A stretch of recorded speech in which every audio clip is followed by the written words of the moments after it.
Naku anak, tamang-tama ang dating mo. 3 araw na lamang ay fiesta na rito. Masayang-masaya si Mang Tasyo nang makita ang kanyang anak na dumating. Siya si Mila na matagal nang nawalay sa kanila dahil napilitang manirahan sa Maynila. Dahil naroon ang hanap buhay ng kanyang construction worker na asawa.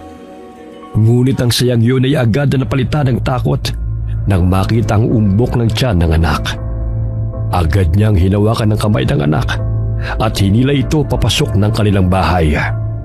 Halika na, pumasok ka na. Sige po. Teka, dahan-dahan tay. Baka namang madapa ako sa pagkakahila niyo. Ano bang meron? Huwag ka na magtanong. Pag-usapan natin mamaya. Nagulat si Mila sa inasal ng kanyang ama. Nang makapasok siya sa kanilang bahay, hindi pa man siya nakakaupo, ay bigla nitong isinara mga pinto at bintana. Pagkatapos ay napatakbo ito sa kusina. Kinuha ang isang garapong asin at nagwisik sa bawat sulok ng bahay, sa bintana, sa pintuan at pati na rin sa sahig. Tay, ano ba nangyayari sa inyo? Ilang buwan na ang anak mo? Magpipitong buwan na po. Bakit ba parang takot na takot yung itsura niyo? Mila, alam mo ba kung ano nangyari dito kamakailan lang? Hindi po, ano ba nangyari? Isang buntis ang namatay sa baryong ito. Pero hindi lang siya basta namatay. Ang sanggol sa kanyang sinapupunan, kinuha, kinain. Tay, Diyos ko naman. Hanggang ngayon ba naniniwala pa rin kayo sa mga aswang? Huwag niyo akong takutin, kababalik ko lang kung ano-ano na agad ng chismis na ibinabalita niyo. Anak, makinig ka sa akin. Hindi ito biro. Meron talagang aswang. Alam ko. Bakit, nakakita na ba kayo?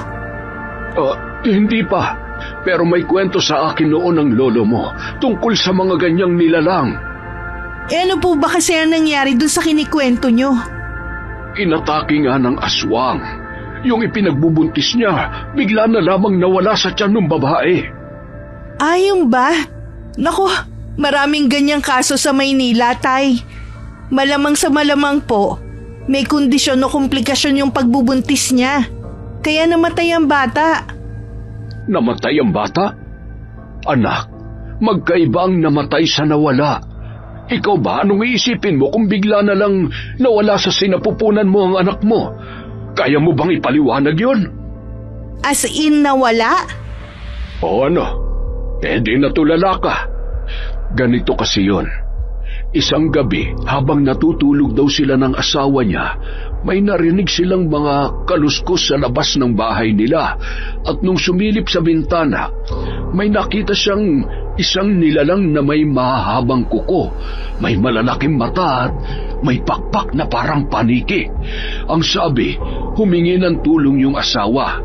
Ang kaso, wala naman daw tumulong kasi walang narinig na ingay yung mga kapitbahay.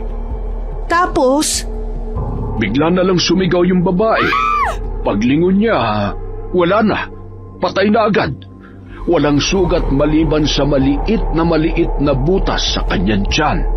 At agad na napansin na wala na yung umbok, nawala yung sanggol, at patay na yung ina.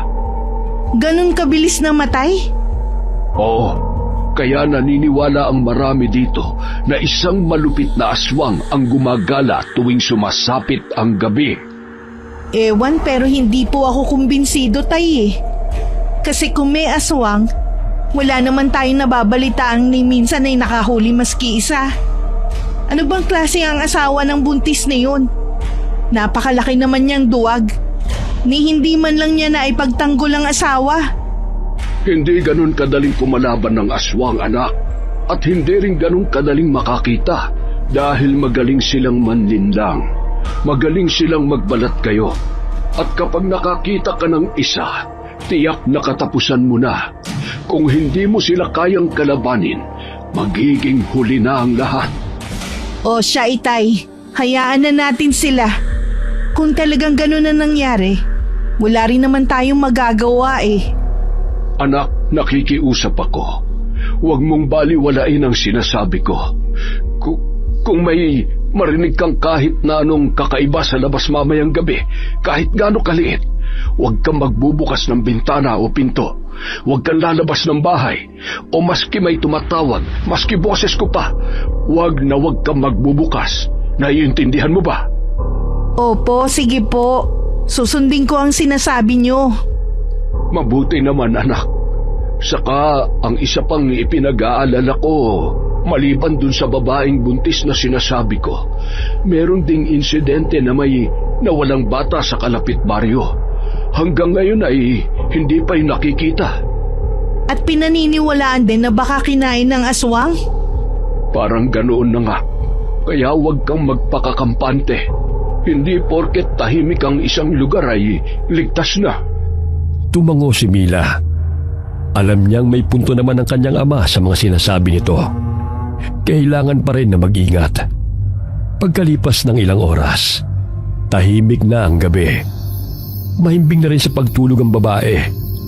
Pero isang kakaibang ingay ang nagpagising sa kanya. Sa unay inakala niyang panaginip lamang. Ngunit nang nagpaulit-ulit ang tunog, napagtanto niyang di guni-guni ang lahat. May narinig siyang kumakatok sa may pinto. At narinigan niya ang tinig ng kanyang ama. Nanatili siyang alerto at pinakikiramdaman kung talagang boses nga ba yun ng tatay niya. Anak! Anak! Buksan mo ito! Napakapit siya sa kumot. Nang tignan niya ang oras ay 2:00 pa lamang ng madaling araw. Hindi niya magawang maisip kung bakit kakatok ang tatay niya sa ganoong oras. At alam naman niyang hindi ito lumabas. Muli siyang nakarinig ng malakas na katok at muling pagtawag. Maski hindi siya naniniwala sa aswang at pamilyar ang boses, alam niyang may mali. Napakahaba ng bigkas ng bawat pantig. Halos tumigil ang kanyang paghinga dahil sa nerbiyos. Lalo pat naisip niyang hindi yun ang kanyang tatay. Tahimik ang paligid, pero ramdam niya ang presensya ng tao sa labas. Buksan mo! Alam ko nagising ka pa! Napahawak siya sa kanyang tiyan. Dama niya ang bagyang pagkilos ng sanggol sa loob. 2 buwan na lamang ay isisilang niya na ito. Naalala niya ang sinabi ng kanyang ama, huwag magpakampante at huwag magbubukas ng pinto o bintana, lalo na sa gabi. Hanggang sa bigla na lamang may tira matatalas na kuko na humahagod sa dingding. Pusa lang yan na nagpapatalas ng mga kuko niya. Ngunit hindi yun huminto. Nagpatuloy lamang, mabagal at matagal. Unti-unti ay nakaramdam na ng takot ang babae at pinanayuan na rin ang balahibo sa kanyang batok. Lalo na't paulit-ulit na nagsasalita ang kanyang ama at nakikiusap na pagbuksan siya ng pinto. Pilit niyang pinakalma ang kanyang sarili hanggang sa naisip niya na puntahan sa kwarto ang kanyang ama. Pagbukas niya ng silid, nakita niya itong mahimbing na natutulog. Tay! Tay! Tay, gumising ka! Ilang beses niya itong niyugyug pero hindi magising. Hanggang sa bigla na lamang may malakas na kumalubog sa bubong. Napakagat siya sa labi. Pumikit ng mariin. Ayaw niyang bumigay sa takot. Ayaw niyang bigyan lakas ang anumang naroon sa labas. Paulit-ulit niyang sinasabi sa sarili, hindi totoo ang mga aswang. Hindi ako pwedeng matakot na lang dito. Kailangan may gawin ako. Naglakad siya ng dahan-dahan at pumunta sa kusina. Kinuha niya ang asin at tagwisik sa loob ng bahay, sa bintana, sa pinto, at sa bawat sulok ng buong kabahayan. Hindi siya tumigil hanggang sa may narinig siyang tila umangat mula sa bubong at may malalakas na pagaspas ng malaking pakpak. Lumalakas ang huni ng kakaibang ibon sa labas. Una ay nagpaikot-ikot ito at bigla na lamang nawala. Nakahinga siya ng maluwag. Bagamat di niya nakita kung anong gumambala sa kanya ng gabing yun. Ayaw niya pa rin isipin na isa yung aswang. Ayaw niyang matakot. Kaya ayaw niya pa rin maniwala. Pinaliwala niya ang unang gabi na yon. Hindi siya nagkwento sa kanyang ama kung ano nangyari. Dahil baka lalo na naman itong mag-alala. Kilala niya kasi ang kanyang tatay at alam niya na kapag binanggit niya ang insidente kagabi, tiyak na kung ano-ano na naman ang gagawin nito, maprotektahan lamang siya laban sa aswang. Ngunit ang pagbabaliwala niyang yun ang naging dahilan kung bakit naulit ang ganong senaryo ng sumunod na gabi. Muli siyang nakarinig ng mga kaluskos at kakaibang tunog sa kanilang bakuran. Mga tunog ng pumapagaspas na pakpak at pagkalampag sa bubong at ang tila naghahasa ng matatalim na kuko sa dingding. Mabilis siyang tumayo sa kanyang kama at pinuntahan muli ang kanyang ama. Sa pagkakataong yun, nagulat siya nang makita na nakatayo sa may bintana ang lalaki at may kung anong sinisilip sa labas.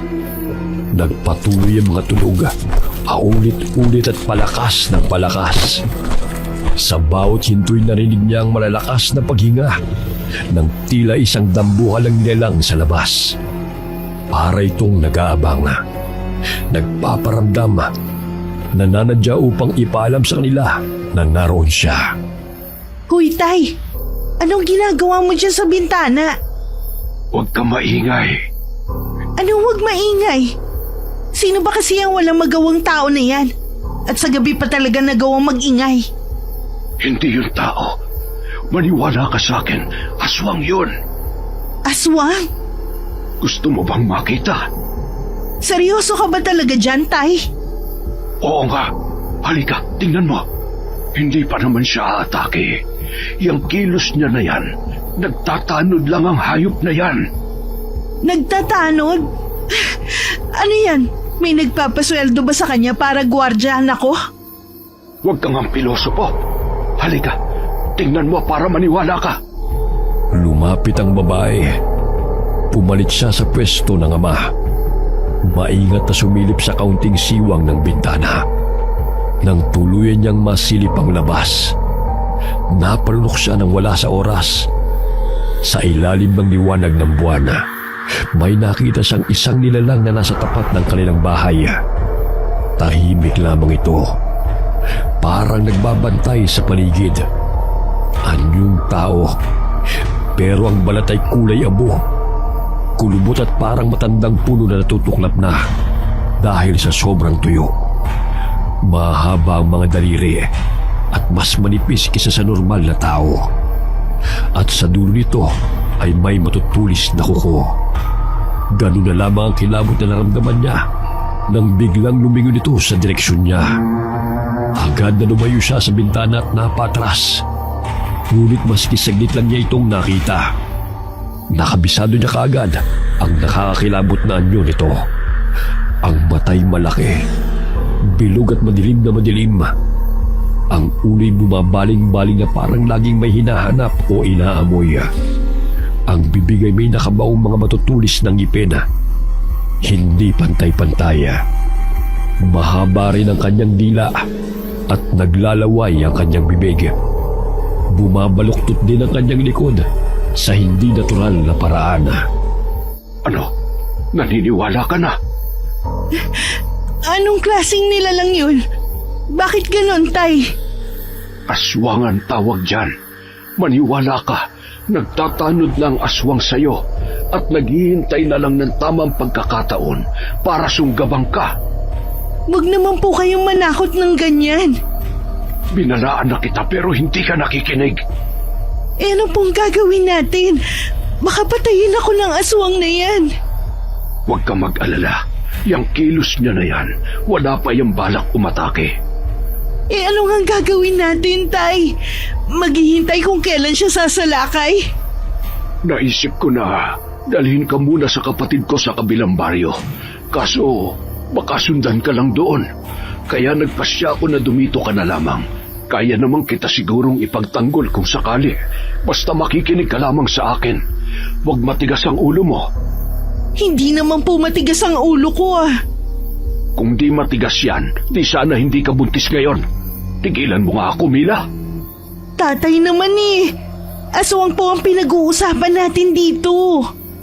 Aswang din naman yung gumawa niyan, di ba? Tay! Makinig ka sa akin, anak. Huwag kang magtitiwala kahit kanino. Lalo na sa mga taong hindi mo kilala. Lalo na ngayon, fiesta. Maraming dayo. Nakakatakot. Parang ayoko na tuloy lumabas. Tama yan. Dito ka na lang muna sa loob ng bahay. Iwasan mong lumabas na mag-isa. Dapat lagi ka may kasama. Huwag ka rin tatanggap ng mga pagkain o inumin mula sa hindi mo lubos na kakilala. Opo. At isa pa, eto, may ibibigay ako sa'yo. Itong bawang, ilagay mo sa tabi ng bintana at pinto mo. Dapat din magsaboy ka ng asin. Kahit papaano, makakatulong daw yan para di basta-basta makapasok ang aswang. Opo, gagawin ko. Grabe, hindi pa rin ako makapaniwalang may mga aswang nga. Tay, paano kaya kung kausapin na lang natin? Gusto mo bang malapan ng wala sa oras? Yang mga yan, hindi nila alam maawa. Wala sa bokabularyo nila ang salitang pakiusap. Kaya huwag kang gagawa ng anumang bagay na hindi ka sigurado kung makakatulong. Baka lang naman eh. Maya-maya'y may narinig silang papalayong mga kaluskos at mabilis na paglipad. Umalis na yung aswang? Mukha nga. Sige, matulog ka na ulit. Bumalik na siya sa kanyang silid. Nahiga at muling nakatulog. Kinabukasan, nagising si Mila dahil sa tunog ng ingay ng mga kawali at kaldero sa kanilang kusina. May nagluluto. Amoy na amoy niya ang masarap na aroma ng pagkain. Agad siyang lumabas ng kanyang kwarto at tinungo kung saan nanggagaling ang amoy na nagpapakalab sa kanyang sikmura. Para saan po yan? Bakit napakaaga niyo naman yatang magayak ng handa? Ano ka ba? Hindi ito handa. Nagpa-practice ako. Isasali ko to sa taunang labanan sa pagluluto. Alam mo ba na mag-i-sponsor ang mayor natin sa papremyo? Kaya siguradong malaking halaga yon. Ah, talaga po? Kung ganyan ipagdarasal ko talaga na manalo kayo. Ano po ba yung niluluto nyo? May maitutulong ba ako sa inyo? Meron, halika. Tulungan mo ko maghiwa ng mga gulay. Lulutuin natin yung pinakapaborito mong ulam noong bata ka pa. Talaga po? Wow! Kung yan ang lulutuin nyo, paniguradong kayo na ang mag-uuwi ng tropeyo. Sana nga'y magdilang anghel ka, anak. Alam mo, kaya ko rin to ginagawa. Hindi lang para sa akin, kundi para rin sa magiging apo ko. Kapag nanalo ko, idadagdag natin sa mga pangangailangan mo at ng anak mo. Ang bait nyo naman po talaga. Salamat, Tay, ha? Sigurado ako panalo ka na. Ay! Anong narinig ko diyang panapanalo? Bahagyang nagulat ang mag-ama nang biglang pumasok sa loob ng kanilang bahay. Ang tiyuhing si Mang Manuel. Siya ang nag-iisang kapatid ng kanyang yumaong ina. May hawak itong isang maliit na supot ng sigarilyo. Pinapagpag ang alikabok sa kanyang kupas na kamiseta habang palipat-lipat ang tingin sa dalawa. Si Mang Manuel ay may edad na. Nasa 70 na. Pero kitang-kita pa rin ang tika sa kanyang pangangatawan. Matangkad siya at matipuno. Halatang batak sa trabaho ng kabataan niya. At hindi basta-basta manghihina. Maputi na ang kanyang buhok. Pero hindi yun nagpawala sa kanyang otoridad. Matalim tumingin ang kanyang mga mata at di rin siya palangiti. Lagi siyang seryoso at tila palaging may iniisip. Pagpasok niya, ininapag niya ang supot ng sigarilyo sa mesa at tumingin ulit kay Tasyo at Mila. Bahagyang nakakunot ang kanyang noo. Ano ba yung pinagkakaabalahan niyo ni Buntis? Nagpa-practice si tatay ng lulutuin niya bukas para sa kompetisyon. Kaya pala. Akala ko naman kung ano na. Pero sabihin ko na sa inyo, huwag na kayo umasa masyado. Ako pa rin ang tatanghaling kampiyon bukas. Pinagbigyan lamang kita noon. Baka nakakalimutan mo. Ilang beses na kitang natalo sa ganitong kompetisyon. Mano po, Tiyo? Naku, kayo talagang dalawa. Kaya aga-aga pa nagpapayabangan na kayo.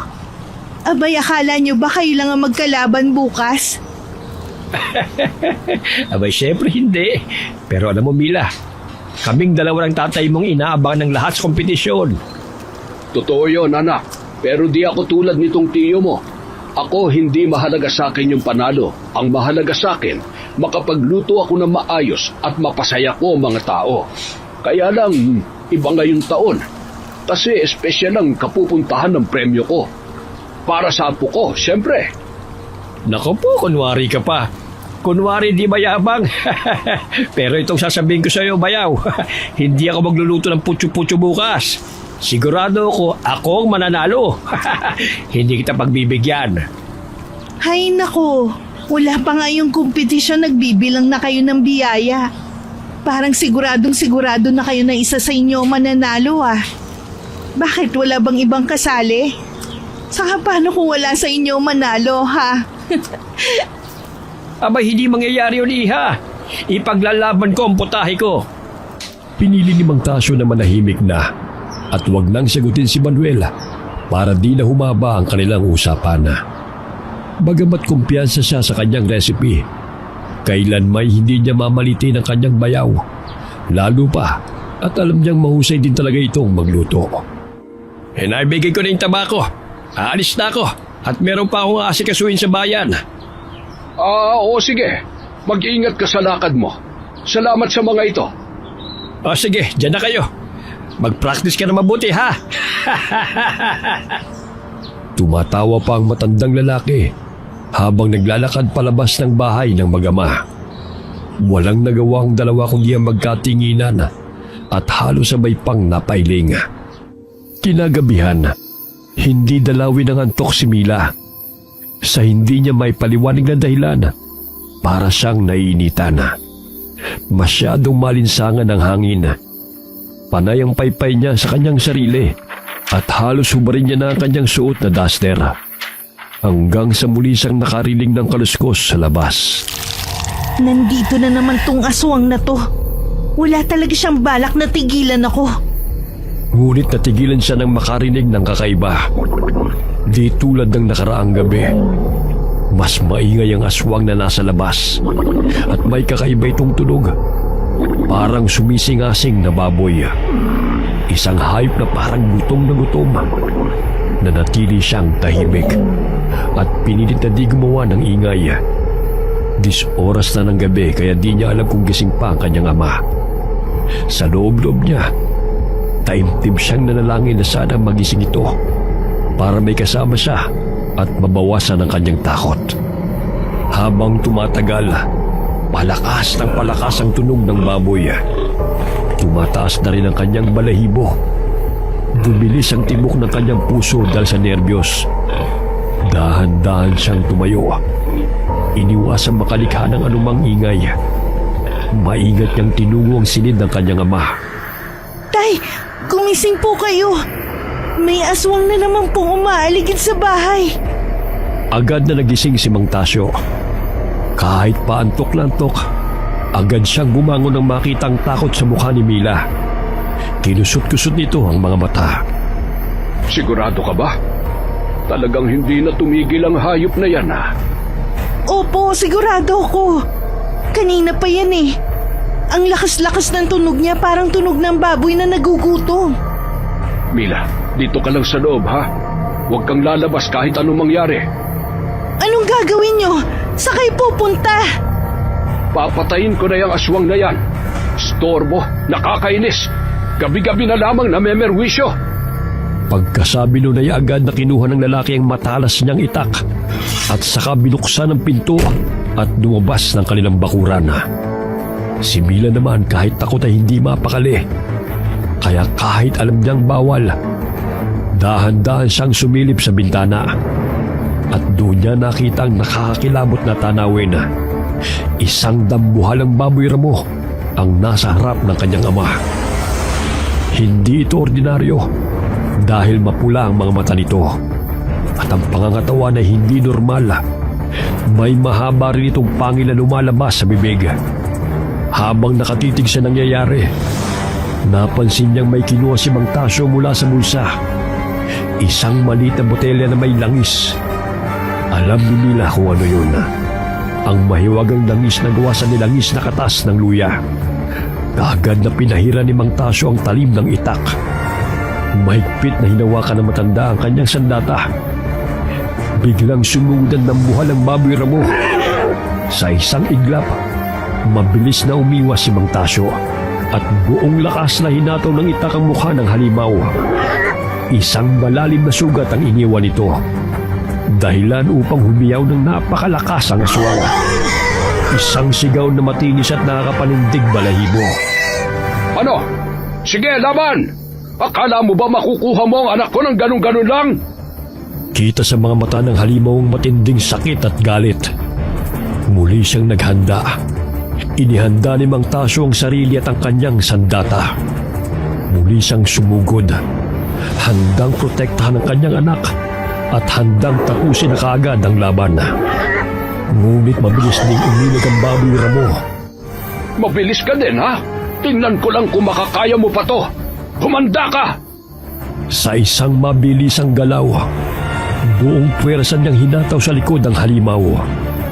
Natamaan niya ito, pero mabilis na tumakbo palayo. Sinubukang hamulin ito ng matanda, pero mabilis ang aswang at maliksi. Agad itong naglaho sa madilim na bahagi ng kakahuyan. Nakatakas pa! Subukan mong bumalik at lagot ka talaga sa akin! Paghahandaan kitang hayop ka! Tay, tama na yan. Halika na, balik na tayo sa loob. Bakit nandito ka sa labas? Naku, ang tigas talaga ng ulo mo! Hindi ako mapakali sa loob eh. Natatakot ako para sa inyo. Alam mong delikado yan, Mila. Kung hindi mo ko pinakinggan at lumabas ka ng mas maaga, baka ikaw nang tinarget ng hayop na yon. Pero tay, babalik pa kaya yun? Oo, hindi titigil ang aswang hanggat hindi niya nakukuha ang gusto niya. Pero hindi tayo papayag. Mabuti pa tara na sa loob at baka mamaya may kasama pa yun. Pumasok na silang mag-ama sa loob ng bahay. Tahimik nilang isinara ang pinto. Siniguradong nakakandado ito na maayos. Naupo si Mang Tasyo sa harap ng hapag. Pinagmasdan ng itak niyang may bahid pa ng dugo ng aswang. Hindi pwedeng ganito na lang lagi, anak. Kailangan natin maghanda. Hindi na sumagot pa si Mila sa kanyang ama. Maya-maya may kinuha itong isang botelya na parang may lamang langis na mamula-mula. Pahiran mo ang tiyan mo para di napapangamuyan ng aswang. Sige po, tay. Salamat po. Hindi nagsalita si Mang Tasyo. Ngunit kita sa kanyang mukha ang pag-aalala. Mabilis niyang niyakap ang anak. Mahigpit na parang ayaw na niyang pakawalan pa ito. Halos maluha-luha siya habang hinahaplos ang likod ni Mila. Napangiti ang babae. Ramdam pa rin niya ang takot. Pero kumpiyansa na siyang kayang-kaya talaga siyang protektahan ng kanyang ama at handang ipaglaban sa anumang panganib. Natulog na sila pagkatapos. Ngunit bigla siyang nagising nang may marinig na may nagkukut-kut ulit sa lupa. Parang natroma na siya sa tulog na yun. Kaya matagal bago siya nakaibig. Natauhan lamang si Mila nang mapansin niyang may sumisilip ng liwanag sa bintana. Agad siyang lumabas ng bahay at nakita niya ang kanyang ama na may daladalang halos isang timbang luya. Tay, para saan yan? Kakailanganin ko to para pangsangkap ko sa niluluto kong langis. Yan po ba yung ginamit niyo kagabi? Napamahid sa itak at dito sa tiyan ko? Ito nga, kita mo naman ang bisa nun, di ba? Maraming matutulungan ng langis kung sakali man na may mga aswang na manggugulo. Mga aswang? Sinasabi niyo ba na marami sila, tay? Oo, nagkamali ako nung una, anak. Nung sinabi kong nagtatanod ang aswang sa'yo. Ano po pala? Iba-ibang aswang yung pumupunta dito. Paano niyo po nasabi? Dahil sa kakayahan nila magbago ng anyo. Kita mo naman, ibang aswang yun nandito kagabi kesa dun sa nakita nating unang aswang. Opo, baboy ramo yung kagabi. Tama, yung kagabi, isa yung uri ng awok. Di hamak na mas malakas yung aswang na yun kesa dun sa una mong nakita. Paano na po ngayon, tay? Baka bumalik na lang ako ng Maynila nito kapag nagkataon. Ano? Babalik ka dun sa walang kwenta mong nobyo? Ang totoo po, ayoko na nga po eh. Huwag lang magpapakita sa akin yung hayop na yon, kundi kakarnihin ko siya ng buhay at ilalahok sa mga lulutuin ko. Grabe ka naman, Tay. Ano kayo, aswang? Ay totohanin ko talaga yan. Kaya pagsabihan mong wag na wag pupunta dito. Ay, oo nga pala, Tay. Maiba tayo ng usapan. Di ba mamayang hapon na yung contest? Baka makalimutan nyo, ha? Wala nang problema dun. Nakahanda na lahat ng mga sangkap ko. Pipitasin na lang. Saka yung karne, kanina ko pa nakatay. Nakababad na sa pampalasa. Ah, siya nga pala, Tay. Pwede ba ako maglakad-lakad muna sa labas? Manunood lang ako sa plaza ng mga palaro. Sinong kasama mo? Hindi ka pwede magpagala-gala dyan sa labas ng walang kasama. Tatawagin ko na lang yung anak ni Tio. Eh sige, mabuti pa nga. Oh, huwag kayong magtatagal ha. Yang tiyan mo. Ay, teka, dali mo tong natirang langis kagabi. Dagdag proteksyon mo. Agad na ibinulsa ng dalaga ang botelyang may langis. Naglakad siya papunta sa bahay ng kanyang Tio Manuela. Malayo pa lamang ay dinig niya na ang ingay ng tawanan at sigawan ng mga kalalakihan sa bahay na yun. Nang marating niya na ang bakuran, bumungad sa kanya ang isang patay na baboy ramo sa gitna ng mga lalaki. Kinakatay nila ito. May ilan ang nagtatanggal ng balahibo nito gamit ang mainit na tubig at labaha. Habang iba naman ay naghahanda na ng mga kawaling malaki. Nanatili siyang nakatayo at nagmamasid. Nabigla kasi siya sa nakita. Mabigat ang dibdib niya habang pinagmamasdan ng baboy. Parang bigla siyang di makahinga. Naalala kasi niya ang baboy ramo na nakalaban ng kanyang tatay nung gabi. Napakurap siya nang biglang bumagsak sa sahigang isang bahagi ng laman ng hayop. Nakangiting napatingin sa kanya si Tio Manuel. Aba Mila, napadalaw ka. Mukhang tinitiktikan mo lulutuin ko ah. Tio naman, wala naman po akong pakialam sa paligsahan niyo mamaya eh. Ikaw naman, ang seryoso mo. Nagbibiro lang naman ako. Halika, pasok ka. Sumali sa paghahanda. Maglilitsyo kami ng baboy. Pumunta ka rito mamaya ha.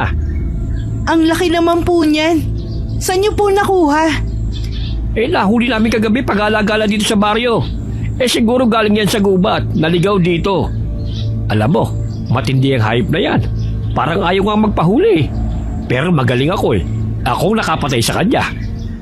Biglang nanlamig ang pakiramdam ni Mila. At para siyang masusuka ng biglang sumagi sa isip niya na marahil ang baboy na kinakatay ng mga lalaki ay ang aswang na nakalaban ng kanyang tatay. Ayos ka lang ba? Mukhang masela ng pagbubuntis mo, Iha. Nasusuka ka ba? Ayaw mo nang amoy ng baboy? Ayos lang po ako. Ilang buwan na ba yung dinadala mo? Nasa 7 buwan na po. Abay, pwede na. Po? Ano pong pwede na? Ay, ang ibig ko sabihin pwede nyo lang ang paghanda ng paglabas niyan.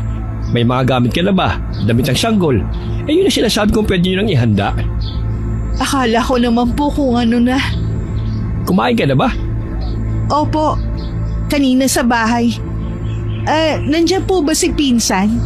Magpapasama lang po sana ako na gumala dyan sa may plaza. Mamamasyal lang po ako ng konti at maglalakad-lakad. Oo sige, puntahan mo lang dyan sa loob. Sige po, Tio Manuel, salamat po. Walang anuman, Iha. Bumalik si Tio Manuel sa grupo ng mga lalaki habang si Milay nagmamadaling pumasok sa loob ng bahay. Agad niyang inaya ang kanyang pinsana. Tumango naman ito kaagad at sinabing magbibihis lamang.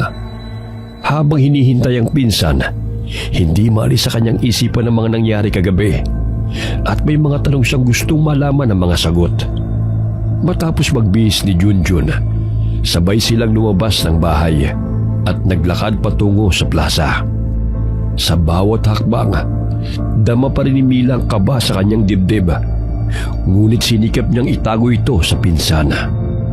Pagdating nila sa plaza, saglit niyang nakalimutan ang bumabagabag sa kanya. Bumungad sa kanya ang makukulay na dekorasyon. Mga banderitas na sumasayaw sa hangin. Kalsadang pinapailawan ng mga makikislap na parola at malalaking arko na may nakasulat na maligayang fiesta.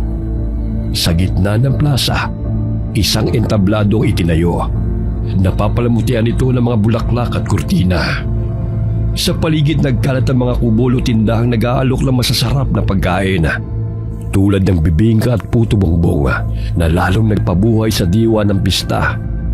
May mga nagtitinda rin ng mga laruan, damit at iba pang palinda na dinudumog ng mga mamimili. Nagpadagdag din ang sigla ng paligid ng mga batang nagtatakbuhan na may mga hawak na lobo at candy. Ang saya, no? Daming tao ngayon. Kahapon, kalahati lang siguro nitong nasa plaza. Siyempre, unang araw ng piyesta eh. Ganito naman talaga, di ba? Sa bagay. Uy, gusto mong pumunta sa perya? May mga palaro dun. Baka sakaling manalo tayo. Sige, kuya. Yak, anong kuya? Uy, total wala naman tayo sa bahay. Baka naman pwedeng ate na lang tawag mo sa akin. Kakadiring kuya. Oo na. Bakit pa kasi hindi mo pa sabihin kay Tio Manuel yan eh? Para makalaya ka na dyan sa katawang lalaki mo. Hindi pwede. Alam mo naman kung gaano kagalit yun sa mga bakla. Mapapatay ako nun, maniwala ka. Nakakatakot naman yan. Ganun ba talaga kasama ang tatay mo? Na sarili niyang anak mapapatay niya dahil lang sa pagiging bakla? Ah, change topic na nga. Ayokong pag-usapan ng bad vibes. Tayo na lang sa perya. Okay. Subukan natin yung baril-barilan. Baka makakuha tayo ng stuffed toy o kaya keychain. Sige, subukan natin.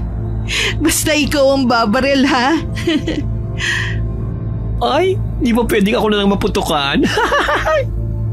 Baril ni Tio Manuel pwede pa. Tara na nga. Naglakad na sila.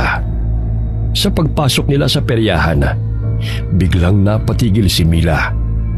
May isang lalaki ang agad na nakaagaw ng kanyang pansin. Nakahubad ito mula bewang pataas. Kaya kita ang matipunong katawan. Malapad ang balikat.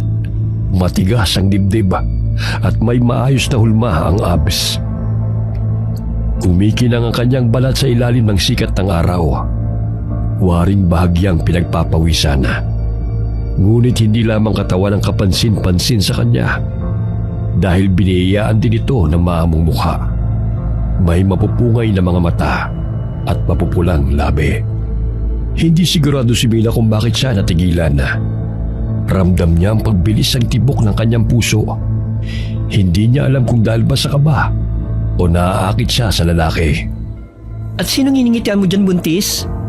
Naku, kaya naman pala. Kilala mo ba siya? Oo, isa sa parientes dito. Ang pogi, no? Parientes? Mukhang artista, sayang naman. Kaya nga, bagay siya maging modelo o artista talaga. Pang-leading man ng peg eh. Ay teka, huwag mo sabihing... Ang dumi ng utak mo. Ay, ang landi ng buntis. Sa'yo na, no? Wala naman ako interes dyan. Kaloka ka. Uy, ba't ka namumula? Hoy, tumigil ka na nga. Nakakaya, baka marinig niya tayo. Tigilan mo yan. I-drop mo muna yan si baby bago ka lumandi ulit. Kaloka. Tara na nga. Kung ano-ano sinasabi mo eh. Tara na lang maglaro. Sige, para kapag nanalo tayo, sa akin mapupunta yung teddy bear, ha? Sigurado ka? Maiuwi mo ba yun sa inyo? Parang di ako sure.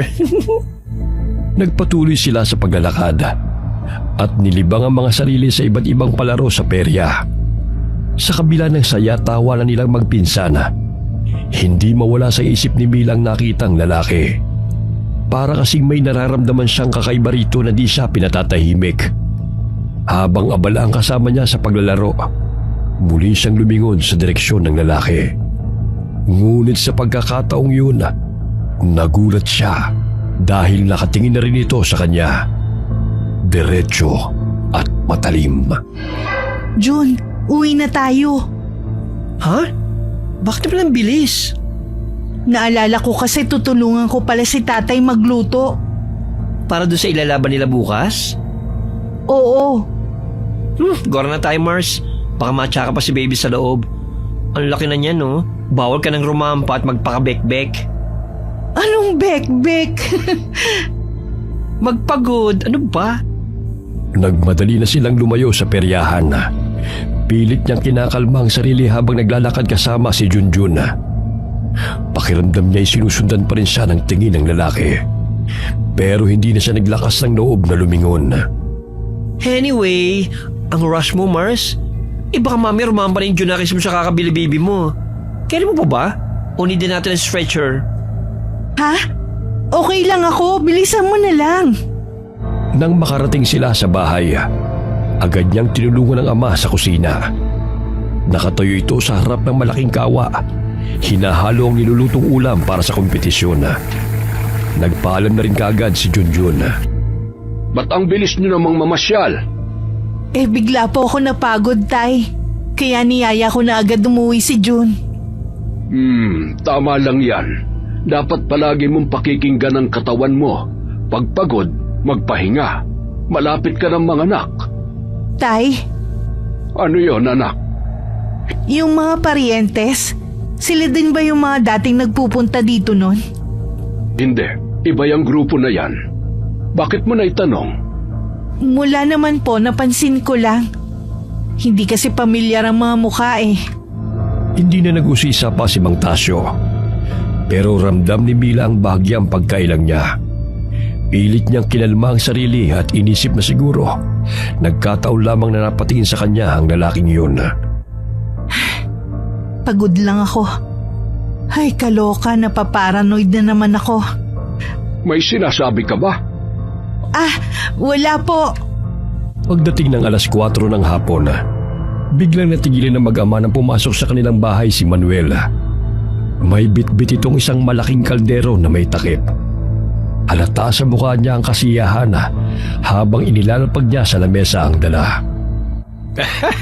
Tasyo, huwag ka na magpagod dyan, kaluluto. Ito na oh. Sigurado naman ako itong putahe ko ang papatok mamaya sa plaza. Ano na naman yung pinagmamayabang mo, Manuel? Sigurado ka bang masarap yan? Baka mamaya puro butot taba lang naman yan. Abay, iniinsulto mo yata ako, bayaw. Ako pa ba? Malasa ito at sobrang sarap dahil pinalambot ng hinay-hinay. Hindi basta-basta. Pinataba ko pa yan bago ko kinarne. Ayan na naman kayo. Nag-aasaran na naman kayong dalawa. Ito kasing tiyo mo masyadong mayabang. Abay, natural lang naman na ipagmalaki kapag siguradong masarap, di ba? Mamaya lang, makikita mo. Uubusin to ng mga tao sa plaza, tulad nung nakaraan. Talagang hindi mo makalimutan yun, ano? Sinwerte ka lang nung nakaraan. Bueno ba kasi ang niluluto mo? Espesyal na kare-kare. Nako, pangkaraniwang putahe na lamang yan. Hindi ka pa nadadala sa pagkatalo mo, sa pagkapahiya mo. Tama na, napipikon na ako. Alam nyo, ang mabuti pa, chill lang tayo. Huwag nating gawin malaking bagay ang kompetisyon. Tio Manuel, tatay, tama na ang asaran ha. Oo na, anak. Ano ba kasing ginagawa mo dito at daladala mo yung kaldero mo? Para sabay-sabay na tayo pumunta roon. Mabuti pa, dalian nyo na dyan. Ang bagal-bagal mo talaga kahit kailan, bayaw. Sandali na lamang naman ito. Magigisa na lang ako ng bagoong. Mabuti pa mauna ka na. Ay, hindi pwede. Mas magandang dalawa tayo para may drama. May pagka-grand entrance tayong dalawa. Naku, kayo talagang dalawa. Para kayong mga bata. Sandaling tinitigan ni Mila ang kanyang tiyo. Masaya ito at tila mabait ang araw na yun. Hindi tulad doon na palaging mainitin ang ulo. Sa oras na yun, parang may kung anong sigla ang kanyang mukha. Napansin din niya na bihira niya itong makita na ganoon. Relax at nakangiti at parang walang iniintinding problema. Dito lang po muna kayo Magbibihis lang po ako saglit. Ay, sandali lang. Kailangan ko palang bumalik sa bahay at tatawagin ko si June. Dito na muna tong panlaban ko, ha? Mila, bantayan mo tong tatay mo, ha? At baka dayain itong putahe ko. Dagdagan o kung ano-ano. Ginawa mo pa ako mandaraya. Kung gusto mo, bitbitin mo na yan at umuwi ka na. Biro lang naman yun. O sige na, babalik na lang kagad ako. Pagkalis ni Manuel ay napatingin si Mila sa kaldero. Naisip niyang bigla na nais niyang manalo sa kompetisyon ng kanyang tatay para sa taon na yon, alang-alang sa kanyang anak. Mabilis siyang nagbihis sa kanyang kwarto at bago lumabas, inuha niya ang lanang hinahaplas niya sa kanyang tiyan tuwing gabi. Pagbalik sa kusina, wala na roon ang kanyang tatay. Naroon ito sa poso at hinuhugasan ng mga ginamit sa pagluluto. Dahan-dahang binuksan niya ang kaldero at tinagdagan niya ng lana ang ulam. Wala siyang ideya kung ano ang magiging epekto ng kanyang ginawa. O, tama-tama. Andyan ka na pala. Halika, ayusin na natin tong niluto ko para madala na natin sa plaza. Opo, Tay. Pagkalipas ng ilang sandali, ay dumating si Junjun. Mila, tapos na ba kayo? Balita ko nag-aayos na sila sa plaza. Tara na dun. Baka ma-disqualify tayo, sayang. Nasa si Tio Manuel? Bakit hindi nyo kasama? Susunod na lang daw. Mukhang biglang sumakit ang tiyan. Pagdating nila sa plaza, naabutan na nila ang napakaraming tao. Makulay na rin ang mga dekorasyon at nakapalibot na ang mga mesa kung saan nakalagay na at nakadisplay ang iba't ibang putahe na maglalaban-laban. Inilagay na nila ang 2 putahe malapit sa entablado. May pag-grand entrance pang nalalaman. Di naman siyang naghatid ng pambato niya. Ewan ko ba dun kay tatay? Sinabihan ko naman kasi na wag nang kainin yung tira namin kahapon. Kasi sabi ko panis na. Ang kulit. Kaya yan, sumakit ang tiyan. Good luck sa'yo, Tay. Sana tayo po ang manalo. Ako din, wish ko din yun para sa inyo. Hayaan nyo ni si tatay. Nako, ipagsusog lang naman niya yung mapapalanunan niya rito eh. Kayo ba? Para ito sa anak ni Mila. Kaya talagang sana kayong manalo, pinsan. Salamat, ha. Ilang sandali na lang bago magsimula ang kompetisyon ay dumating si Mang Manuel. Mabuti naman nakaabot pa ako. Puwisit na tiyan to. Hindi nakisama eh. Okay na naman po ang lahat, Tio Manuel. Hihintay na lang daw ang mga hurado at magsisimula na din ang pagtikim. At pagkatapos, pwede na raw kumain. Maya-maya'y narinig na nila ang hiyawan ng mga tao nang makitang parating na ang mga hurado. Sila ang 3 matatanda na kilalang magagaling sa pagluluto sa kanilang bayan. Kasama rin ang isang panauhing chef na mula raw sa syudad. Umakyat sila sa entablado at isa sa kanila ang humawak ng mikropono. Nagpalakpakan ng mga tao nang sinabi nilang sabik na silang simula ng kompetisyon. Pinaghanda na nila ang mga kalahok. Inayos na kaagad nila ang mga pinggan at nilagyan ng huling palamuti ang mga putahe. Si Mila ay hindi mapakali. Panay ang dasal sa isip na sana'y magustuhan ng mga hurado ang luto ng kanyang ama. Nag-umpisa na ang tikiman. Dahan-dahang lumapit ang mga hurado sa bawat mesa at tinikman ang bawat putahe. Pinsan, sa palagay mo, anong chance natin? Ewan ko. Basta ginawa natin ang lahat. Nang lumapit ang hurado sa tabi ng magbayaw, kinabahan si Mila. Kumuha ang isa sa kanila ng isang kutsara at tinikman ang luto ng kanyang ama. Napansin nila ang pag-aliwalas ng mukha ng hurado at di nito napigilang sabihin na masarap ang ulam. Napangiti si Mila. Masarap daw yun at malinamnam. Ganon din ang naging reaksyon ng iba. Panay naman ang buntong hininga ni Junjun nang yung sa kanila na ang titikman. Ngunit nang lumapat sa mga labi nila at malasahan ang nilutong ulam ni Mang Manuel, hindi na maipinta ang kanilang mga mukha. Halos masuka ang isa sa kanila habang panay ang pagpaypay ng kamay sa harap ng bibig. Tila inaalis ang hindi ka nais-nais na lasa. Napatingin ang mga manunood at may ilan na nagbulungan. Tila may iba rin na natuwa sa ganoong eksena. Bakit? Anong problema? Bakit ganyan ang mga reaksyon nyo? Lumapit si Mang Tasyo at tinikman ang luto ng kanyang bayaw. Pero halos masuka rin ito sa lasa. Malansa. Sobrang lansa. Ha? Imposible! Niluto ko yan ng maayos. Saka parang matigas din ang karne. Ano ba kasi ito? Dahil sa sinabi ng kanyang bayaw, ay tinikman na rin ni Mang Manuel ang ulam. Nalasahan nga niyang malansa ito at parang sariwang dugo ang lasa. Kaagad niyang binuksan ang kaldero. Agad na naamoy niya ang lansa nito. Ganun na lamang ang pagkayamot niya nang makitang tila na wala ang bisa ng mahikang inilagay niya rito. Halatang hindi ito karne ng baboy. Mapula ang karne at may nakakasulasok na amoy. Anak lang! Anong ginawa mo rito, bayaw? Ikaw bang sumabotahin ito? Bakit? At bakit ko namang gagawin yun? Wala akong kinalaman dyan. Bakit ako sisisihin mo sa palpak mong luto? Lalong napahiya si Mang Manuel at sa inis ay napaupo na lamang siya sa isang tabi. Pero bigla na lamang nagkagulo ang lahat nang biglang tila nang hina si Mang Manuel. Pawis na pawis siya at nanginginig. Napahawak siya sa kanyang dibdib na tila kinakapos ng paghinga. Ayos ka lang ba, bayaw? Mabuti pa'y umuwi na tayo. Dali, John. Tulungan mo kung maiuwi itong tatay mo. Bilis! Teka, ano po ba nangyayari? Huwag na kayong maraming tanong. Manuel, makinig ka. Relax ka lang, ha? Relax ka lang. Hindi mo yan pwedeng ipakita dito. Uwi na tayo. Pero bigla na lamang umungol ng malakas si Mang Manuel. Nagulantang ang lahat dahil ang ingay na yun ay hindi pangkaraniwan. Hanggang sa bigla na lamang humaba ang kuko niya. Nagbago ang kanyang anyo. Unti-unting bumaluktot ang kanyang likod. Tinubuan ng pangil. Naging isang halimaw. Isang aswang. Napasigaw sa takot ang mga tao. Tay, ano nangyayari? Bakit nagkaganyan si Tio Manuel? Tay, magsalita ka!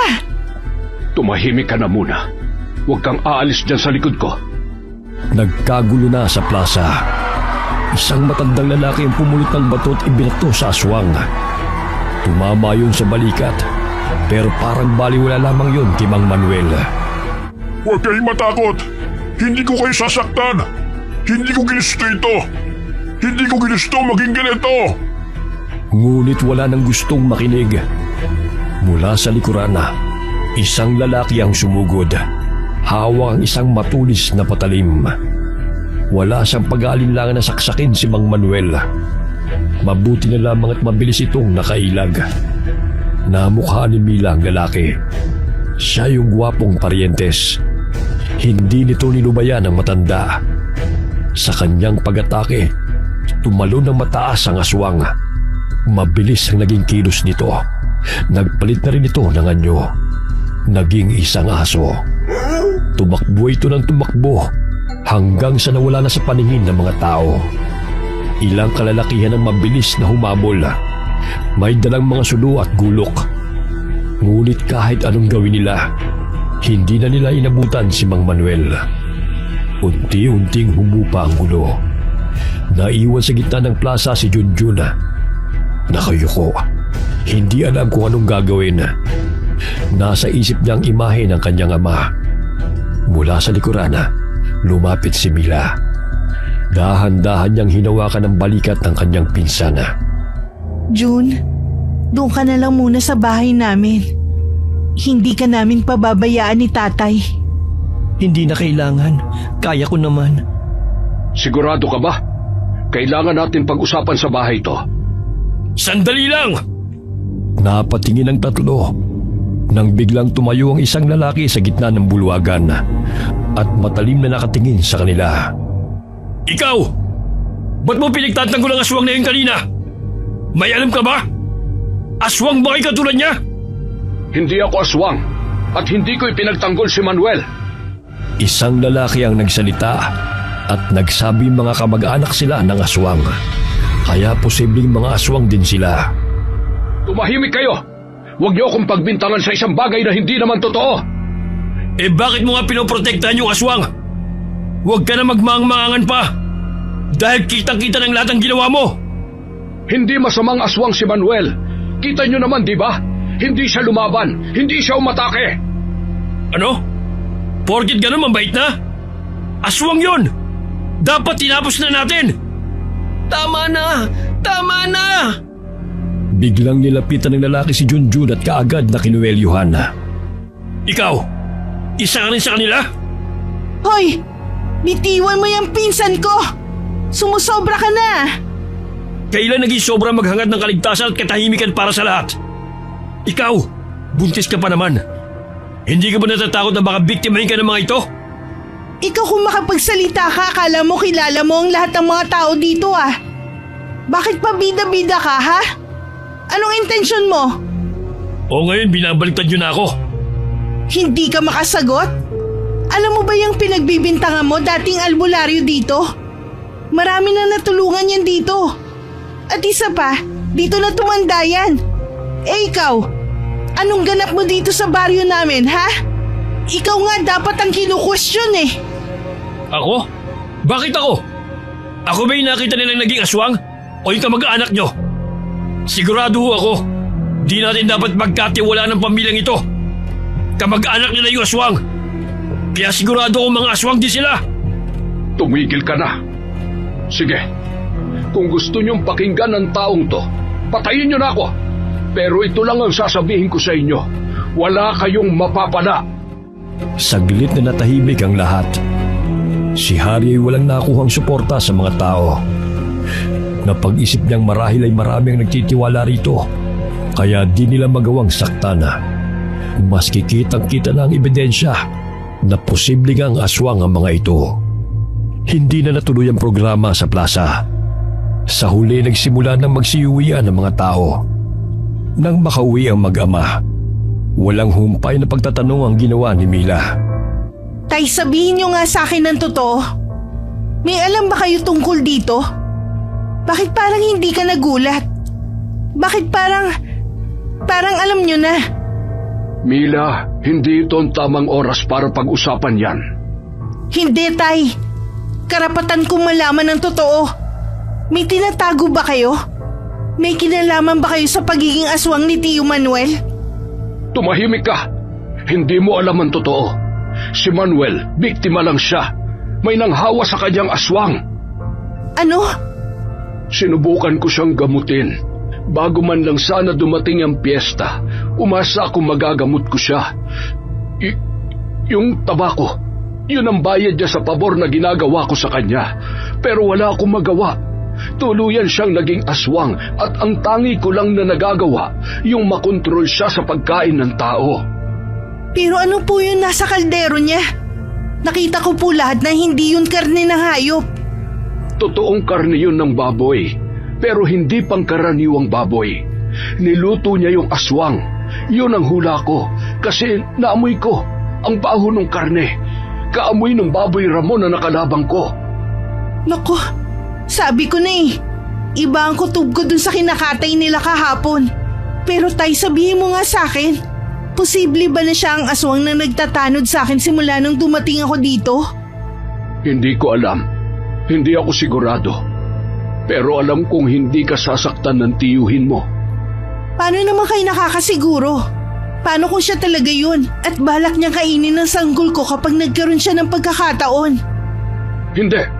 Hindi niya gagawin yon. Imposible. Iba ang kutob ko. Iyon pa rin ba? Iniisip niyo na maraming aswang ang gumagala dito sa atin? Oo. Kaya kailangan nating mag-ingat. Pero hindi ako mapalagay eh. Ano nangyari? Bakit biglang nabunyagan lahat? Bakit nakita ang tunay na lasa at anyo ng niluto ni Manuel? Hindi naman ganun ang itsura nung ipinakita niya sa atin. Saka, bakit siya bigla nagbago ng anyo nung nakain niya na ang niluto niya? Doon ako nagtataka. Tay? Oh, ba't ganyan ang mukha mo? Huwag mong sabihing... Mila, may kinalaman ka ba dito? Opo. May inilagay ako sa putahe ni Tio Manuel. Yung langis na ginagamit kong panghaplas sa tiyan ko. Ano bang pumasok sa isip mo? Bakit mo ginawa yun? Hindi ko naman po sinasadya eh. Gusto ko lang naman po manalo kayo. Gusto mong manalo ko dahil sa daya? Mila, hindi ko kailangan manalo para lang sa premyo. Lumalaban ako ng patas, malinis ang konsensya ko, tapos ikaw, ano? Patawad po. Hindi ko alam na ganun ang mangyayari. Hindi mo alam? Pero kung hindi mo naisip na mandaya, hindi sana ito mangyayari. Tingnan mo naging resulta. Nabunyag ang sikreto ng Tio Manuel mo. At alam mo bang di lang siyang pwede mapahamak? Pati tayo! Pasensya na po, Tay. Hindi ko po sinasadya. Hindi sapat ang pasensya sa mga bagay na nagawa mo na. Hindi na natin maibabalik ang nasira. Ang nilangis na luya. Alam mo ba kung ano ang epekto niyan sa tulad ni Manuel? Maniwala po kayo. Hindi ko po intensyong ipahamak si Tio Manuel. Naisip ko kasi na baka kayang baguhin ng luya yung putahe niya eh. Di mo talaga alam yung ginawa mo. Alam mo bang di lang panghaplas at pantaboy ng aswang ang lana na yon? May kakayahan niyong mailantad ang tunay na anyo ng isang aswang. Kapag nakain nila yon, di nila mapipigilang maging aswang o maging tao kapag sila'y nagbabalat kayo. Kaya ba siya biglang nagbago kanina? Oo, at hindi lang yon. Kapag napasok sa katawan ng isang aswang ang langis na yon, unti-unti silang manghihina. Hindi na nila kayang magpagaling ng sarili. Kung masyadong marami ang nakain ni Manuel, baka hindi na siya makabalik pa sa dati. Ibig sabihin, baka mamatay si Tio Manuel? Hindi ko pa alam, pero posible. Hindi. Ano yung ginawa ko? Kasalanan ko to. Wala na tayong magagawa. Huli na para magsisi ka, anak. Ako na lang ang gagawa ng paraan. Susubukan kong hanapin ang tiyo mo at masigurong maayos ang kanyang kalagayan. Opo, please, Tay. Gawin niyo at ihingi niyo rin po ako ng tawad sa kanya. O sige na, matulog ka na. Dapat nga hindi ka masyado nagpupuyat eh. Masama yan sa bata. Sige po, Tay. Ngunit bago sila maghiwalay na mag-ama, isang kaluskos ang narinig nila. Ako nang bahala dyan. Matulog ka na. Sinilip ni Mang Tasyo ang kanilang bakuran, pero wala siyang nakitang anumang kakaiba sa labas. Kaya tumuloy na rin ito sa kanyang kwarto at natulog. Kinaumagahan, nagising si Mila sa ingay ng mga nag-uusap at nagsisigawan nilang mga kapitbahay. Kaagad siyang bumangon at sumilip sa bintana. Mula ron nakita niya ang kumpulan ng mga tao sa bakuran nila. Yung ibang tao, may mga bitbit na patay na hayop. Kinabahan ang babae. Kaya naman kagad niyang pinuntahan ang kanyang ama. Tay, ano nangyayari sa labas? Bakit sila nagkakagulo? Hindi ko rin alam, anak. Ako nang haharap sa kanila at makikipag-usap. Kanina pa nga tawag ng tawag yung mga yan dito eh. Hindi nga lang ako makalabas kaagad at naliligo ako. Sige po, Tay. Kinakabahan ako. Huwag kang kabahan. Wala tayong ginagawang masama. Agad na lumabas ang matanda at tinignan ang nangyari. Pagdating niya sa labas, tumambad sa kanyang paningin ang isang kakilakilabot na tanawin. Ilang kambing, manok at maging aso ang nakahandusay at wala ng buhay sa isang sulok ng kanilang bakuran. Ang kanilang mga katawan ay may malalalim na sugat. Waring nilaplap ng mabangis na nilalang. Nagbubulungan ang mga tao. Nagtatanong kung anong hayop ang maaaring gumawa ng ganong kalagim na pagpatay. Iisa ang sagot nila, mga aswang. Alam ko na kung saan papunta ang usapang ito. Tigilan nyo na yan. Hindi kami mga aswang at mas lalong di kami ang may gawa niyan. Sigurado ka ba, tanda? Kagabi lang naging aswang yung bayaw mo. Tapos ngayon natagpuan ang mga bangkay ng hayop sa bakuran mo. Ano ibig sabihin nito sa palagay mo? Hindi ko alam ang sinasabi mo. Huwag na kayo magmaang-maangan pa. Sabihin nyo na ang totoo. Mga pamilya kayo ng aswang. Bakit ako aamin? Patunayan mo kung gusto mo. Alam mo, hindi ko alam kung ano sadya mo dito sa amin. Bukod sa pagiging peryantes na bida-bida, ano ang dahilan mo? Bakit tila gusto mo yatang maging bayani ng baryong ito? Dahil isa akong tagatugis ng aswang. Matagal ko nang ginagawa ang bagay na yon. Kung gano'n ay isa ka lamang bagitong tagatugis. Anong sabi mo? Hindi ako bagito. Matagal ko nang ginagawa ang panguhuli at pagpatay ng mga aswang. Kung sanay ka na, bakit di ka marunong kumilatis ng aswang?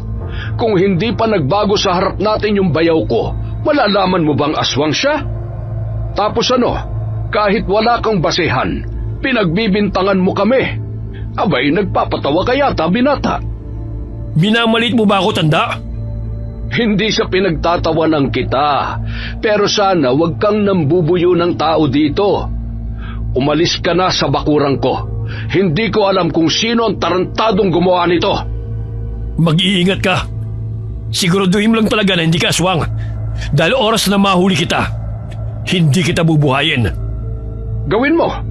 Hindi ako natatakot sa iyo dahil malinis ang konsensya ko. Sa loob ay naluluha si Mila. Kahapon lamang ay masaya pa sila at nasasabik sa pagdiriwang ng fiesta. Ngunit sa isang pagkakamali niya, nasira niya ang masayang okasyon na para sana sa lahat. Nang muli siyang sumilip sa bintana, unti-unting nagsialisa ng mga tao. Kanya-kanya namang bitbit ang mga may-ari ng hayop na namatay. Ang ilan ay natakot at nagalit kay Mang Tasyo. Pero may ilang ding naniniwala na malinis ito at hindi gagawin ang ganoong bagay. Ang mga walang hiya. Bakit, Tay? Binabaligtad nila tayo. Tayo ang pinapalabas nilang mga aswang dito sa baryo. Ano po? Pero bakit? Hindi ko alam. Dapat tayong maghanda. Mukhang mas may malalim na dahilan kung bakit nila to ginagawa. Masama ang kutob ko, anak. Hindi pa to tapos. Tay, pwede ba nating imbestigahan yung lalaki na yun? Naisip ko na rin yan, anak. Kakaibang lalaking yon. Hindi ko siya magagawang pagkatiwalaan, maski sabihin pa niya na isa siyang tagatugis ng aswang. Mukhang nasa itsura naman niya, Tay. Anong nasa itsura? Bakit? Nakakita ka na ba ng tunay na tagatugis? Hindi ganoon ang itsura ng tunay na pumapatay ng aswang. Ano ba dapat maging itsura? Kung totoo na tumutugis ka ng mga aswang, dapat maski isang agimat o mutya, meron ka. At walang suot ang lalaking yun, tama? Ang lolo mo noon, siya ang halimbawa ng isang tunay na mandirigma at birador ng mga aswang. Sa tuwing umuuwi siya, mabaho si tatang, malansa at amoy pawis at may mga patak ng dugo sa kanyang damit. Pero yung lalaking yun... Malinis, mabango, walang bahid ng dumi, gwapo. Sandali nga lang. Ako'y naguguluhan dyan sa sinasabi mong bata ka eh. Baka nakakalimutan mo, Mila. Buntis ka. Lumalandi ka pa ata. Porket gwapo mapagkakatiwalaan na. Kadalasan, sila yung mga may pangil tuwing gabi. Naku, hindi ba paninirang puri din po yan? Abay, nakakahalata na ako sa iyo, ha? Tipo mo ba yung lalaking yon? Tumigil ka dyan sa kahibangan mo. Natahimik ang dalawa nang bigla na lamang may malakas na katok sa kanilang pintuan. Uncle? Mila? Buksan niyo tong pinto! Agad na lumapit si Mila at pinagbuksan ang kanyang pinsana. Nakita niya itong tila namumutla at pawis na pawis. Ano ba nangyari sa'yo? Bakit parang takot na takot ka? Halika na muna dito sa loob. Paupuin mo, Mila, at painumin ng tubig ang pinsan mo. Uncle, si tatay, nagpakita siya sa akin kagabi. Ano? Totoo po. Gabi na nun, may narinig akong kaluskos sa likod ng bahay. Akala ko kung sino lang. Pero nung marinig ko yung boses niya, pinagbuksan ko po siya ng pinto. Anong nakita mo? Okay naman po siya. Bumalik lang po siya sa pagiging tao niya. Mabuti naman. Kaunti nga lang ang nakain niya. Alin po? Wala, iho. Sige, ituloy mo na yung sasabihin mo. Sabihin ko daw po siya yung babala. Sinabi niya sa akin na may paparating na panganib. Anong klase ng panganib? Sinabi niya ba sa'yo? Ang sabi po niya, huwag daw tayo magtiwala sa kahit na sinong dayo dito sa atin, lalo na sa mga bagong dating na estranghero. Bakit kailangan nating gawin yon? May paparating daw po na grupo ng mga aswang. Gusto nila maghari dito sa buong baryo. Tama ang sinabi mo, Itay. Base sa mga nagtatanod na aswang dito sa atin tuwing gabi, hindi lang isang aswang yun. Marami silang nagpapalit-palit na magbantay dito tuwing gabi, di ba? May nagbabantay na aswang dito tuwing gabi? Oo, nakita ko na yung dalawa sa kanila. Nakakatakot. Anong gagawin natin? Tay, ano nang plano? Hindi ko pa alam. Mag-iisip pa ako. Pero sa ngayon, wala tayong pagpipilian kundi ang pagtiyagaan ng nilangis na luya para di tayo malapitan ng aswang. Mahingi nga rin po ako niyan, Uncle. Teka, bago mo gamitin yan, sigurado ka bang hindi ka aswang? Gaga, hindi ako aswang. Tama na nga yung biruan nyo na yan. Seryoso ang sitwasyon natin ngayon. Dapat tayong maging mapagmatsyag. At ang isa sa pinaghihinalaan ko ay ang ipokritong Periantes na yon. Tino po, si Pogi? Pogi? Mas gwapo pa kami ni Manuel doon nung kabataan namin eh. Kaya wag na wag niyo mapogi-pogi yung hayop na yon. At baka pakuntugin ko kayong dalawa ni Mila. Pambihira kayo. Gwapo daw. Pweh! Umalis sa tabi nila si Mang Tasyo at tinungo ang taniman niya ng mga luya. Muli siya nagkutkot nito at balak na gumawa ng mas marami. Doon na rin niya pinag-isipan kung ano ang susunod nilang gagawin. Samantala, nagpatuloy naman sa pag-uusap ang dalawa sa loob. Meron akong kailangan aminin sa'yo. Ano yun? Ako ang... Alam ko na yan. Sinabi sa akin ni Tatay. Narinig niya kayo nag-uusap ni Uncle. Alam mo, sa totoo lang, nagtampo ko sa'yo nung una kasi nga diba, ikaw naging dahilan kung bakit nabuking si Tatay. Nasira mo ang buhay namin, Mila.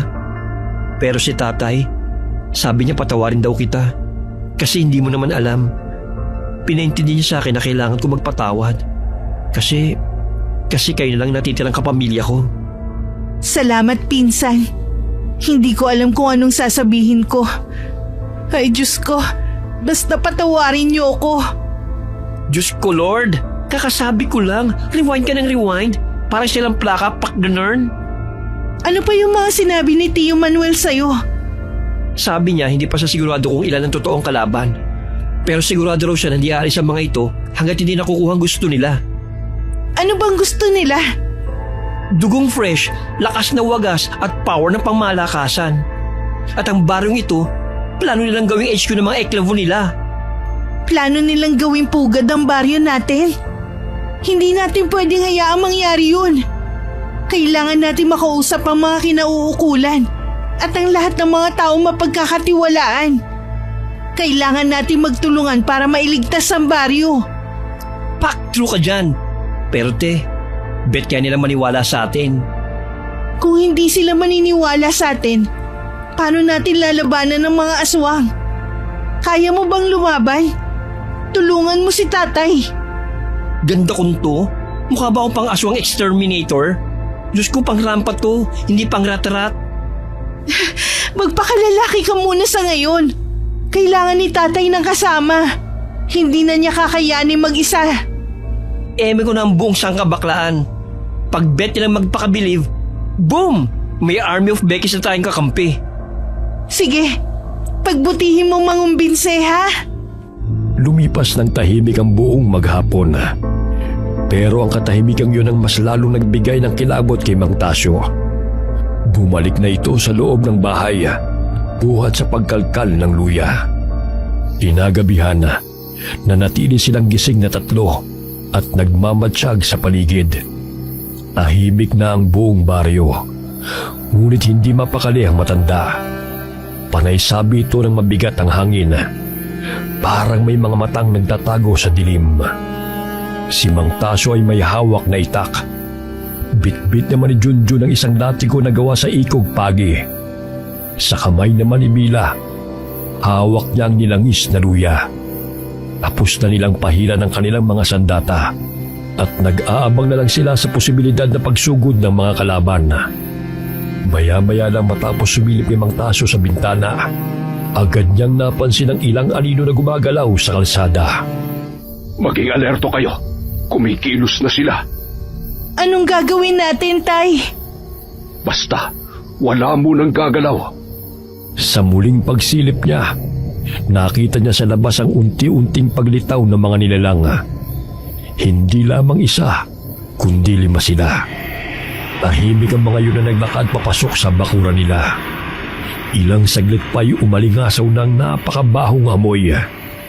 Habang patuloy silang nagmamatyaga, lalong mas bumigat ang pakiramdam ni Mang Tasyo. Alam niyang hindi lang basta sila sinasalakay. May plano ang mga aswang at tiyak niyang siya ang punteriya nila. Biglang kumalabog sa itaas ng bubong. Kasunod nun ang tunog ng matatalas na kuko na humahagod sa kahoy. Maging alerto kayo! Nasa bubong sila. Meron din sa bakuran. Nakita kong isang payat na aswang. Inawakan ni Mang Tasyo ng mahigpit ang kanyang itak. Ngayon na! Mabilis na binuksan ni Mang Tasyo ang pinto at sumugod sa labas. Kasunod nito ang ilang mga tao na kasama nilang nag-aabang sa loob ng bahay. Silang mga kaibigan at kasamahan ni Junjun. Nagsimula ang madugong labanan laban sa 5 aswang. Napatras ang isang aswang nang makitang maraming taong nakahandang sumalubong sa kanila at makipaglaban. Pero bago ito makabawi sa pagkabigla, mabilis na pinalo ni Junjun ang latigo ang binti nito. Napasigaw ang halimaw sa sakit nang lumapat ang latigo sa balat niya. Isa namang aswang ang lumundag sa harap ni Mila na noon ay nakatayo sa harap ng pinto. Napapikit ang babae saglit. Pero bago pa siya maagat at mabiktima ng aswang, nasabuyan na niya sa mukha ito ng nilangis na luya. Napasigaw ang aswang.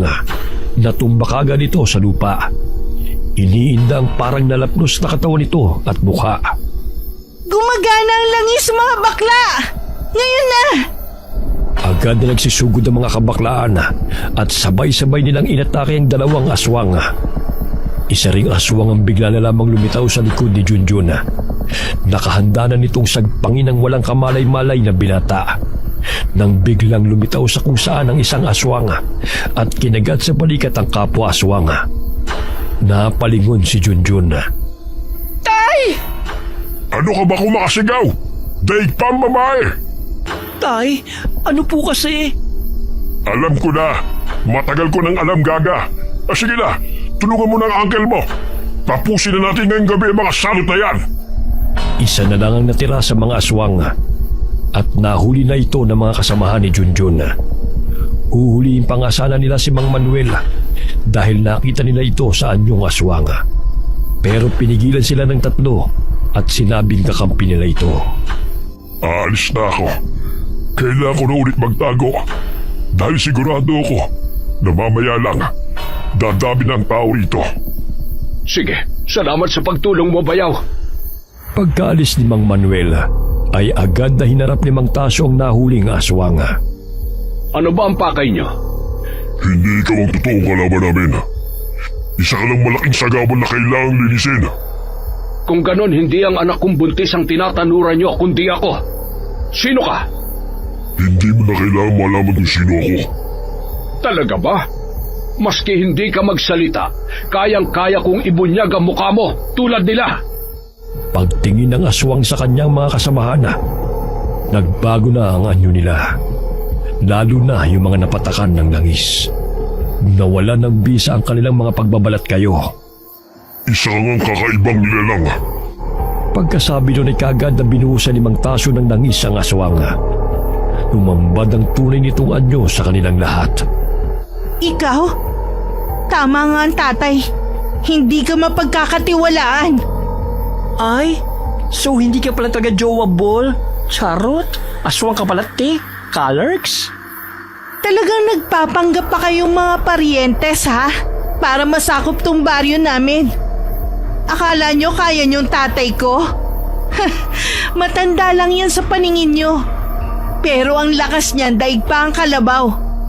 Ano, gulat kayo, no? Nandito kami para magparami ng lahi. Marami na kami nahawa ang tao rito. At kahit tapusin yung buhay ko, marami pa sila. Totoo, sinabi niya. Pero huwag kang maging masaya dahil hindi mo sila kakampi. Ang baryong ito ay sa amin at hindi ka namin hahayaan na masakop ito. Poprotektahan namin ang mga tao rito sa abot ng aming makakaya. Bumalik si Mang Manuela kasama ang mga nilalang na tulad din niya. Ang mga kapwa niya nahawaan at naging aswang.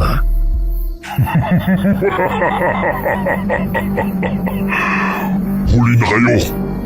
Akala nyo ba kaya niyong pigilan ang paglaganap namin? Kahit anong gawin nyo, darami at darami kami. Itinaas niya ang kanyang kamay at mula sa likod ng mga puno, lumitaw ang iba pang mga aswang. Mas marami, mas mabangis at handang-handang magkalat ng lagim. Sila ang ibang naging aswang na mula sa iba't ibang baryo o bayan na kanilang pinupuntahan. Nagsimula na silang umatake. Laban! Habang abala sa kanya-kanyang laban ng mga tao at aswang, isang malaking aswang ang bumaba mula sa bubong. Dumidila-dila ito sa labi habang nakatitig kay Junjun. Uy, bet niya ako. Pero sorry, hindi ako mahilig sa horror date, no? Hinampas niya ng kanyang mahabang sandata ang nilalang hanggang sa ito'y malugmok at tuluyang nawala ng lakas. Si Hari naman ay nagbalik sa kanyang aswang na anyo. Bayaw! Tapusin na natin to! Mula sa kanyang likuran, lumundag si Mang Manuel at sinunggaban si Hari. Bumagsak silang dalawa sa madamong lupa. Gumulong-gulong habang nagpapalitan ng mababangis na kalmot at sagpang. Mabilis si Hari. Bago pa makabawi si Mang Manuel, inabot na ng aswang kanyang balikat at pilit itong kinagat. Ngunit hindi basta-basta magpapatalo si Mang Manuel. Sa isang iglap, ginamit niya ang kanyang matalim na kuko at buong lakas na hinatak ang katawan ni Hari palayo. Tumugo ang balikat nito, pero hindi ito natinag. Sinipa niya ang aswang sa tiyana, dahilan para ito'y mapatras at muntikang tumilapon. Yan lang ba ang kaya mo? Gamit ang kanyang natitirang lakas, inundayan niya ng matinding suntok sa panga si Hari. Napatras ang aswang. Ngunit sa halip na bumagsak, agad itong lumundag paakyat sa isang punong malapit sa kanila. Doon sumabit ito sa isang matibay na sanga. Gamit ang kanyang matatalas na kuko, waring isang higanting paniki. Mula sa itaas, malademonyong ngumiti si Hari. Akala mo ba, Manuel? Kaya mo kong talunin? Sa isang iglap bumagsak ito sa puno. Pabagsak kay Mang Manuel na hindi na nakailag. Natumba ito at yun ang pagkakataon ng aswang. Dinaganan niya ito at mabilis na pinagkakakalimutang mukha at dibdib ng matanda. Duguan si Mang Manuel. Back off sa pudra ko! Maldita kang aswang! Wala kang karapatan! Sinugod ni Junjun ang aswang at pinaghahampas ng latigo. Napaigik ito pero hindi bumibitaw kay Mang Manuel.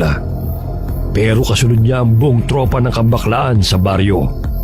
Isa-isa nilang sinugod si Hari. Nahila nila ito at nailayo. At kaagad nilang kinuyog gamit ang kung anumang nahawakan nila. Gaga, akala mo matatakot mo kami? Baliw ka! Pest ka sa Earth! Hindi na nakapalagpa si Hari. Pinagtulungan na ito ng mga bakla. Sinipa, hinampas, sinapak at iba pa. Ano, ha? Feel mo kasi marami kayo? Well, surprise! Marami rin kami, te. Nilatigo niya ang aswang hanggang sa tuloy na itong nawala ng buhay. Nang makita ng mga natitirang aswang ang nangyari kay Hari, nagkanya-kanya na sila ng takas. Tapos na po ba? Nang makitang tumango si Mang Manuel, halos sabay na tumakbo ang dalawa palapit sa kanilang mga ama. Niyakap nila ang mga ito ng mahigpit. Tapos na talaga, Tay. Oo anak, tapos na. Aalis na ako. Hindi na kami maaari magtagal dito. Naiintindihan namin, Bayaw. Pero ito ang tatandaan mo. Kahit ano ka pa ngayon, pamilya mo pa rin kami. Alam ko, Bayaw. Ikaw nang bala sa anak ko, ha? Ako na ang bahala sa anak mo. Napangiti si Mang Manuel kahit may lungkot sa kanyang mga mata. Huling beses niyang tinignan ang kanyang anak bago siya tuluyang naglakad palayo patungo sa gubat. Kasama ang mga katulad niyang nahawa at naging biktima ng grupo ng mga aswang na paryentes. Muli nang bumalik sa normal ang buhay sa baryo matapos ang madugong laban. Pagkalipas ng 2 buwan, naipanganak ni Mila ng normal ang kanyang anak. Nagpatuloy ang buhay para sa kanilang mag-ina, kasama si Mang Tasyo at si Junjun. Di na rin siya bumalik sa kanyang nobyo sa lungsod, bagkus ay inilaan ang sarili para na lang sa kanyang anak. Samantala si Mang Tasyo, nagsimula ng magtanim ng maraming luya sa bakuran. Hindi lamang bilang panangga sa masasamang nilalang, kundi bilang simbolo ng kanilang tagumpay at bagong simula. Wakas.